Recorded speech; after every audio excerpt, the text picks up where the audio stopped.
எந்த மதத்தை சார்ந்தவராக இருந்தாலும் சரி, இந்த வண்டியில் அந்த டிரைவர் சீட்ல போய் உட்காரும் பொழுதுதான் அவர்களுக்கு அதற்கான மகத்துவம் என்பது புரியும். மோட்டார் என்பதை பொறுத்தவரை எந்த நேரத்தில் எது வேண்டுமானாலும் நடக்கலாம்.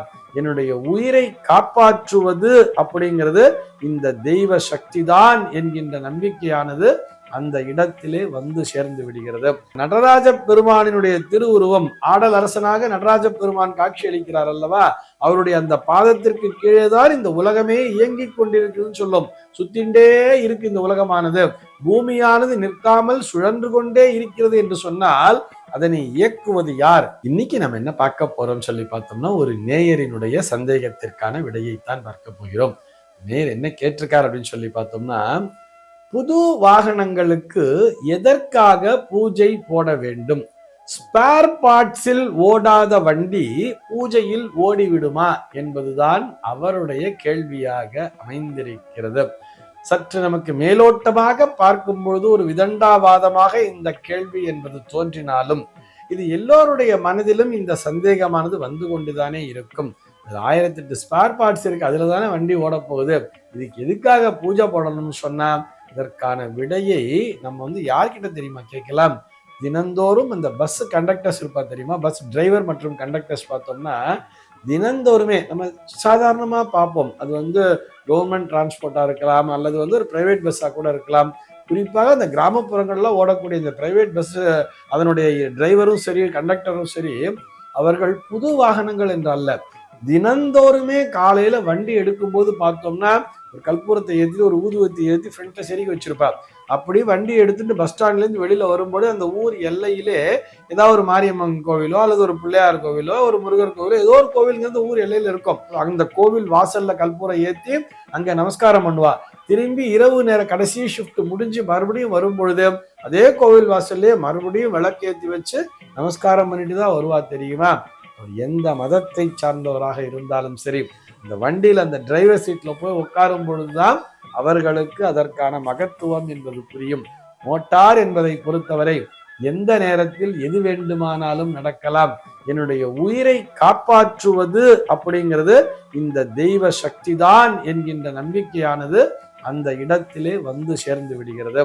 புதிய வாகனங்களுக்கு எதுக்கு பூஜை போடுறோம்னு சொன்னா அங்கே இறை சக்தியை நாம் உணர்கிறோம். வாகனங்கள் என்பது அது வெறும் மிஷினரிஸ், வெறும் ஸ்பேர் பார்ட்ஸ் என்று நாம் கருதவே முடியாது. வாகனங்கள் என்று வந்தாலே அது நம்முடைய உயிரை சுமந்து செல்கிறது, நம்முடைய உயிரை தாங்கி பிடித்திருக்கிறது என்கின்ற அந்த நம்பிக்கையானது நமக்குள்ளாக துளிர்விட்டு விடுகிறது. இதுதான் அங்கே நிதர்சனமான உண்மை. முதல்ல வாகனங்கள் என்று வந்து விட்டாலே இயக்க ஆற்றல்னு சொல்றோம் இல்லையா, மோஷன் சொல்றோம், கைனடிக் எனர்ஜின்னு சொல்றோம். இந்த எனர்ஜியைத்தானே இறைவன் நமக்கு குறிகாட்டுகிறார். இறைவன் எப்பொழுதும் எல்லா இடத்திலும் இயங்கிக் கொண்டே இருக்கிறார். நான் அசைந்தால் அசையும் அகிலம் எல்லாமே, இந்த வரியே நம்ம கேட்டிருப்போம். ஆக இறைவனுடைய அசைவின் மூலமாகத்தான் இந்த உலகமே அசைகிறது அப்படிங்கிறத நமக்கு புரிய வைக்கிறது. எல்லாவற்றையும் விட நமக்கு அந்த நடராஜ பெருமானினுடைய திருவுருவம் ஆடல் அரசனாக நடராஜ பெருமான் காட்சி அளிக்கிறார் அல்லவா, அவருடைய அந்த பாதத்திற்கு கீழேதான் இந்த உலகமே இயங்கிக் கொண்டிருக்குதுன்னு சொல்லும். சுத்தின்றே இருக்கு இந்த உலகமானது, பூமியானது நிற்காமல் சுழன்று கொண்டே இருக்கிறது என்று சொன்னால் அதனை இயக்குவது யார்? யோசிச்சு பார்க்கணும் தானே. பூமிக்கு ஏதாவது ஸ்பேர் பார்ட்ஸ் வச்சிருக்காளா, இல்ல எதன் மூலியமாக பூமியானது நிற்காமல் சுழன்று கொண்டே இருக்கிறது? அப்ப அங்கே ஒரு இயற்கை சக்தி என்பது இருக்கிறது அல்லவா, அந்த சக்திக்கு உட்பட்டவர்கள் தான் நாம் அனைவரும்.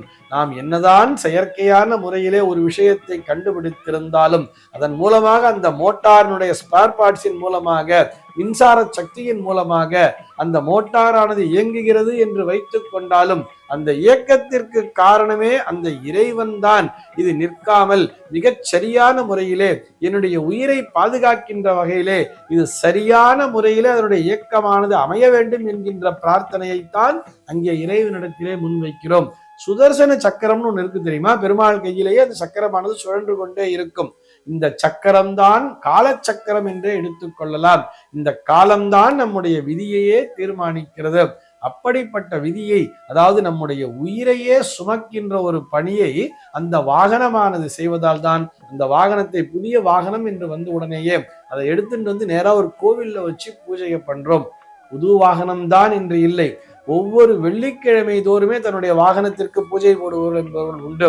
ஏன் வெள்ளிக்கிழமையில குறிப்பா வச்சுட்டு இருக்கான்னு சொன்னா, வண்டி வாகனங்களின் மேல் தன்னுடைய ஆதிக்கத்தை செலுத்தக்கூடிய கிரகம் என்பது சுக்கிரன் என்கின்ற கிரகம். அதனால்தான் ஒவ்வொரு வெள்ளிக்கிழமையும் நம்ம இந்த டாக்ஸி டிரைவர்ஸ் எடுத்துக்கலாம், அதாவது ஆட்டோ டிரைவர்ஸ் எடுத்துக்கலாம், ஆட்டோ ஓட்டுநர்களாகட்டும் அல்லது டாக்ஸி டிரைவர்ஸ் ஆகட்டும், இவள் அத்தனை பேருமே தன்னுடைய வண்டிகளை ஏன் தினந்தோறும் பிரயாணப்பட்டு கொண்டே இருப்பார்கள் தெரியுமா. ஆபீஸ் வேலையா கூட இருப்பா, ஆனா டெய்லி வண்டி ஓட்டிகிட்டே இருப்பா. டெய்லி கொஞ்சம் தூரம் அவர்கள் கார்ல தான் போயிட்டு வர்ற மாதிரி இருக்கும். அவர்கள் கூட ஒவ்வொரு வெள்ளிக்கிழமை நாளுமே தங்களுடைய அந்த வண்டிக்கு அந்த வாகனத்திற்கு பூஜையை போடுவார்கள். கோவில கொண்டு வச்சு பூஜை போட்டு தான் போவார். எல்லாவற்றையும் விட நான் ஏற்கனவே சொன்ன மாதிரி தினந்தோறும் அந்த பயணத்தையே அந்த பிரயாணத்தையே தங்களுடைய தொழிலாக கொண்டிருக்கக்கூடிய அந்த பஸ் டிரைவர்ஸ் ஆகட்டும், அந்த பஸ் கண்டக்டர்ஸ் ஆகட்டும், அவர்கள் தினந்தோறுமே தங்களுடைய வாகனத்திற்கு பூஜை போட்டுக் கொண்டிருப்பார்கள். அந்த வாகனத்திலேயே முதல்ல காலைல என்ன பண்ணுவான்னா, கற்பூரத்தை ஏற்றி வைப்பா, ஊதுவத்தியை காமிப்பா, வாகனத்திலே ஒரு சுவாமி படம் இருக்கும், அதே நமஸ்காரம் பண்றதோட நேரா போற வழியிலேயே முதல்ல ஒரு கோவில், திரும்பி வண்டியை கொண்டு வந்து விடும் பொழுதும் சரி, ராத்திரி எல்லா ஷிஃப்ட்டும் முடிச்சுட்டு வண்டி வரும் பொழுதும் சரி, அத்தனை ட்ரிப்பும் முடிஞ்சிருச்சுன்னு சொல்லி பஸ் ஸ்டாண்டுக்குள்ள வர்றதுக்கு முன்னாடி ஊருக்கு வெளியே மறுபடியும் அந்த கோவில்லயே பூஜை போட்டுட்டு தான் வரான்னு சொன்னா அதனுடைய மகத்துவத்தை நாம் அனுபவித்து உணர வேண்டும். ஆக வாகனங்களை நிச்சயமாக நம்முடைய உயிருக்கும் மேலானதாக கருதி அடிக்கடி பூஜை போட்டுக்கொண்டே இருக்க வேண்டும். சர்வே ஜனாஹ சுகினோ பவந்து.